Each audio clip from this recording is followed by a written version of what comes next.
Have you ever questioned the story we've been told for centuries about the devil? Most of us grew up with a simple image. Lucifer, the morning star, beautiful, prideful, cast out of heaven for daring to challenge God. He becomes Satan, the adversary, the enemy of all that is good. It's a neat, dramatic tale. It's the version we see in paintings, in movies, even in sermons. But what if I told you that story wasn't in the original Bible? What if I told you that the name Lucifer, that infamous name, appears only once in the entire Bible? And even then, it wasn't referring to a devil at all. What if the real story was far more ancient, far more complex, and deliberately buried? Deep in the Ethiopian highlands, far from Rome, far from Europe's theological halls, ancient texts have been preserved for thousands of years in the sacred language of Ge'ez. These texts were never edited by kings, never filtered through political councils. They remain untouched, chanted in mountain monasteries carved into stone, guarded by priests whose lineage traces back to Solomon. And in these forgotten scriptures, the adversary isn't who you think it is. The name isn't Lucifer, the crime isn't pride, and the true origin of evil, it changes everything. Because in Ethiopia, the devil is not a fallen star drunk on ego, but something more terrifying, a zealot, a being who believed so strongly in law and order he couldn't accept God's mercy for mankind. Before we go any further, let me ask you something. Who do you believe the devil really is? Lucifer or someone else entirely? Drop your answer in the comments below. And if you believe in uncovering the parts of history they tried to erase, go ahead and tap that like button and subscribe. Because today, we're not just telling a story, we're unbearing a spiritual truth that could change how you see good and evil forever. Let's start with a name. Lucifer. A name that for many of us instantly conjures up images of a beautiful, radiant angel, consumed by pride, cast out of heaven in a blaze of glory. For centuries, Western theology has painted Lucifer as the original villain, the first to rebel, the one who took a third of heaven with him and became Satan himself. But here's what most people don't realize. The name Lucifer only appears once in the entire King James Bible. Once. It's in the book of Isaiah, chapter 14, verse 12. How art thou fallen from heaven, O Lucifer, son of the morning? But the original Hebrew word there, it wasn't Lucifer. It was Helel, meaning shining one or morning star. And even more surprising, that verse wasn't talking about a devil. It was a poetic metaphor for the fall of the Babylonian king, a warning against arrogance in human rulers, not a cosmic rebellion among angels. So where did the devil get his name? Well, centuries later, as the Bible was translated into Latin, the word Helel became Lucifer, literally meaning light bringer. Over time, medieval scholars began to merge that single poetic image with other scattered stories. Satan being cast from heaven in Revelation, the serpent tempting Eve in Eden, and eventually the devil became a single merged figure, a fusion of fragments. That's the version we inherited. And then came the poets, Dante with his icy hell and Inferno, Milton with his proud and tragic Lucifer in Paradise Lost, who famously declares, "Better to reign in hell than serve in heaven." By the time we reach the modern era, this character was everywhere, in movies, sermons, cartoons, even Halloween costumes. But here's the thing, this Lucifer wasn't in the original script. It's a powerful story, yes, a compelling villain, but it's also a Western construction, one built from mistranslation, myth, and centuries of theological editing. And if we pause for just a moment, we have to ask, what story did we lose along the way? Because while the Western world crowned Lucifer as king of darkness, the ancient Ethiopian church quietly held on to a different name, a name they say belongs to the true adversary. And his fall wasn't about pride at all. So, if Lucifer was never the original villain, then who was? To find the answer, we have to leave the stone cathedrals of Europe behind and travel east into the rugged mountains of Ethiopia, where monks have preserved a spiritual memory far older than anything edited by Rome. Here, in sacred texts written in the ancient Ge'ez language, the devil goes by a different name, Satanel.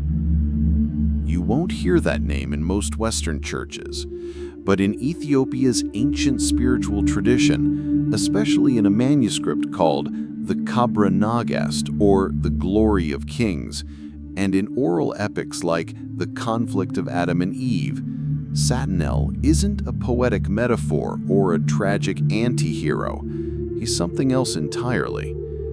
He's a zealot. Unlike Lucifer, whose fall is said to come from pride, Satanel's rebellion stems from something far colder and far more terrifying.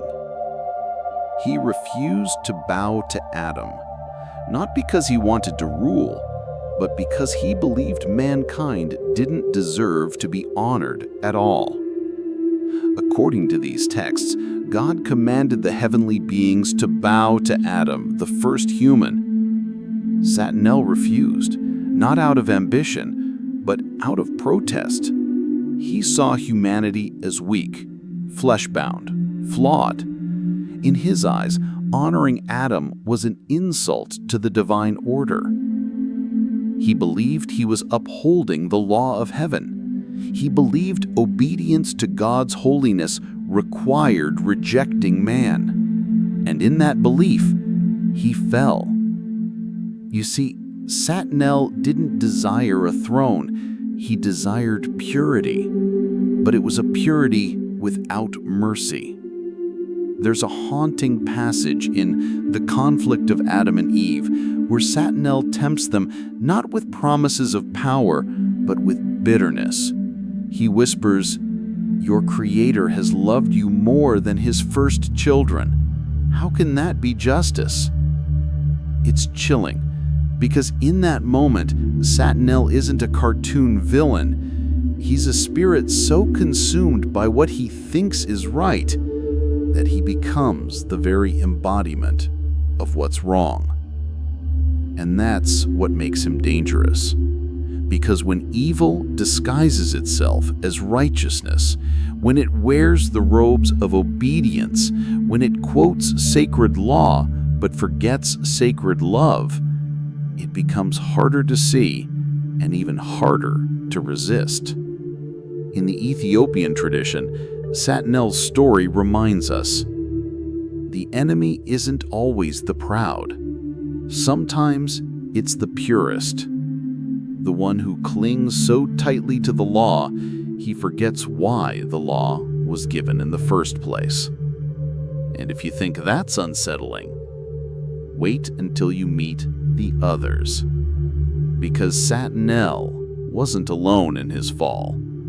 There were more, and their names were never supposed to be spoken again. Satanel wasn't the only one who fell.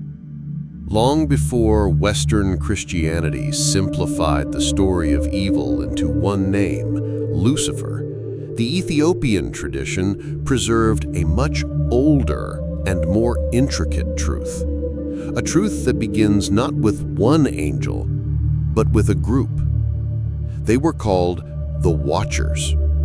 And their story, preserved in the Book of Enoch, a sacred text lost to the Western canon but kept intact in Ethiopia, offers a version of events that rewrites the very beginning of corruption.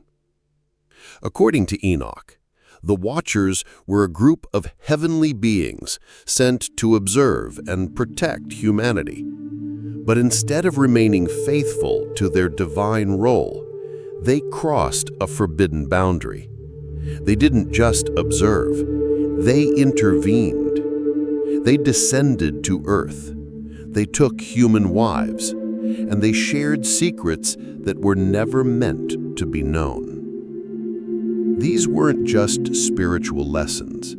They taught warfare. They taught enchantments, astrology, the use of metals, makeup, charms, sorcery, knowledge that on the surface might seem helpful, but in the wrong hands became tools of domination, vanity, and violence. Enoch 7, verses 1 and 2 says it plainly, "And they took unto themselves wives, and each chose for himself one. And they began to go in unto them, and to defile themselves. And they taught them charms and enchantments, and the cutting of roots, and made them acquainted with plants." The Watchers didn't fall because of pride. They fell because they broke divine boundaries in the name of helping mankind. But help is not always holy, and knowledge without wisdom becomes corruption. What's profound about the Ethiopian tradition is that it doesn't isolate evil into a single event or a single villain.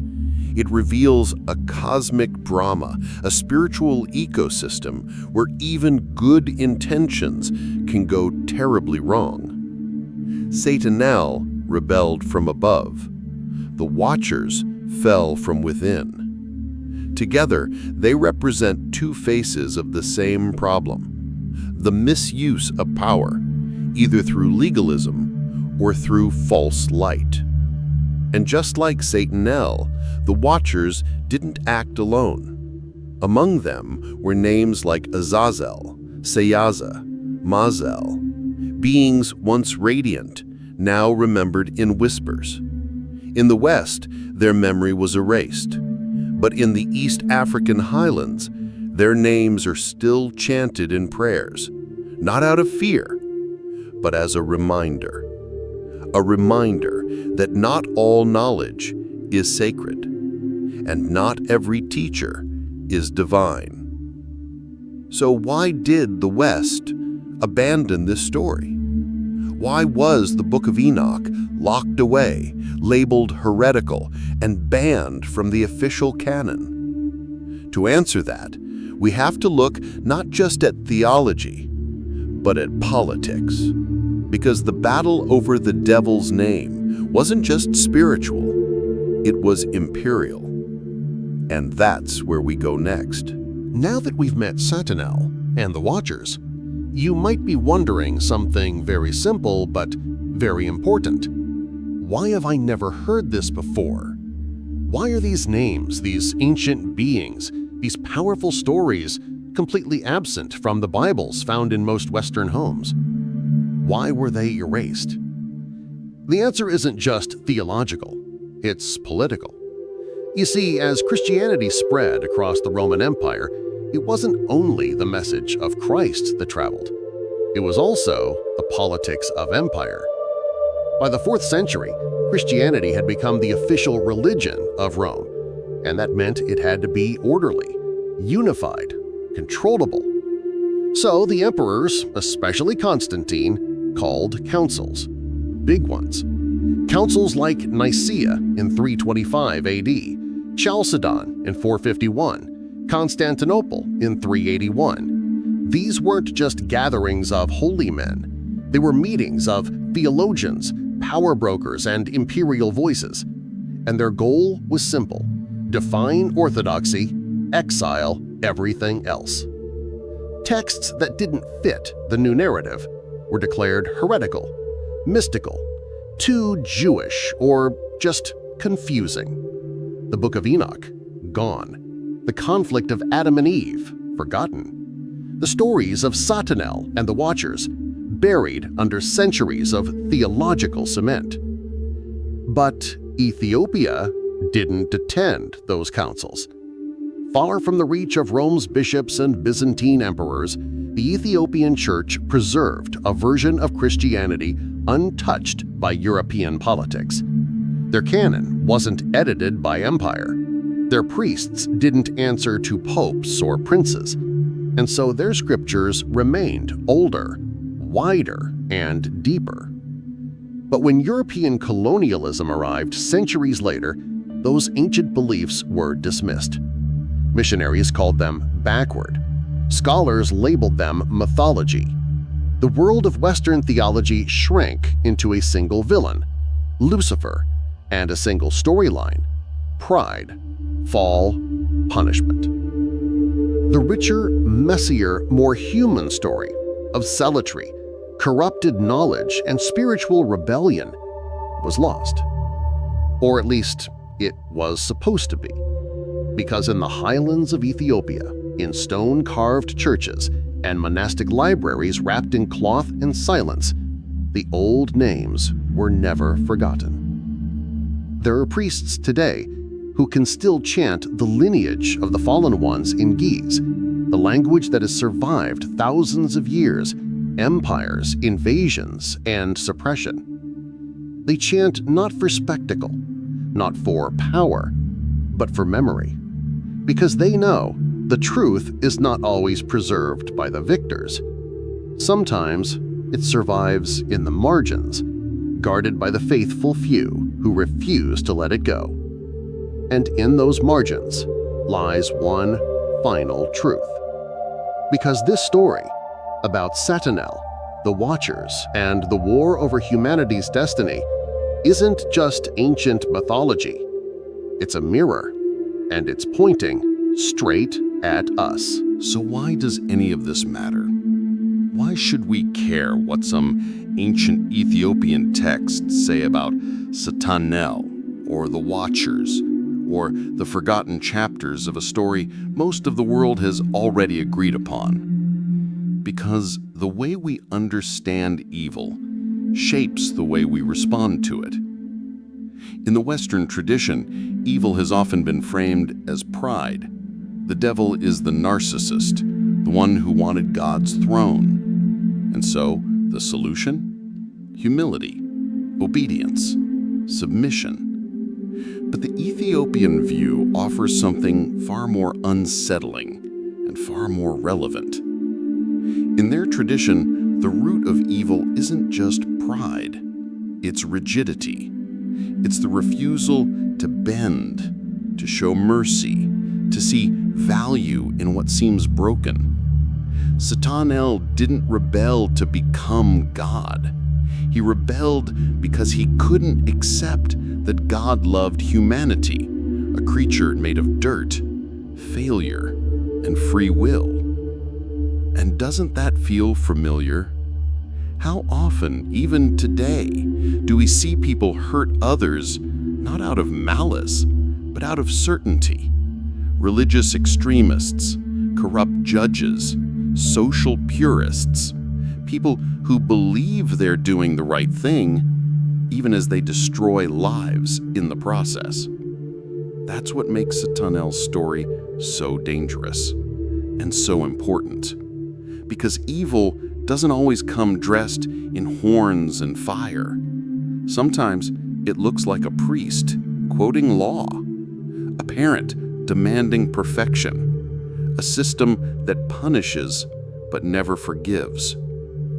The ancient Ethiopian church preserved this version not just to explain the past, but to warn the future. That when purity becomes obsession, when justice forgets compassion, when truth is wielded without love, we fall. Just like Satanel. This story matters now more than ever. In a world divided by ideologies, by tribalism, by fear of the other, it reminds us that righteousness without grace becomes its own kind of evil. That knowledge without humility corrupts, that law without mercy breaks us. And so, up in the Ethiopian highlands, where the chants still rise in ancient Ge'ez, this version of the story still lives, not as folklore, but as a mirror held up to every generation, to ask not just what is evil, but what kind of good are we becoming? Because sometimes the devil isn't the one who defies God. He's the one who obeys without love. If this story moved you, even a little, don't let it end here. Because stories like these, hidden in the margins of history, whispered in ancient tongues, forgotten by empires, only survive when someone listens and remembers. So now, I'd love to hear from you. Do you believe Satanel's fall was more dangerous than Lucifer's? Do you think zealotry can be more destructive than pride? Scroll down and leave a comment. Let's talk about it. Let's keep this truth alive, not just in dusty books, but in real conversations with real people, like you. And if this kind of story, the kind they never taught in school or Sunday sermons, if it sparked something in you, then tap the like button, subscribe, and share this video with someone who's ready to see the devil in a different light. Because this isn't ancient history. This is about now, about us, about how we judge, forgive, and walk the line between law and love. The oldest truths are still echoing, and maybe, just maybe, we're finally ready to listen.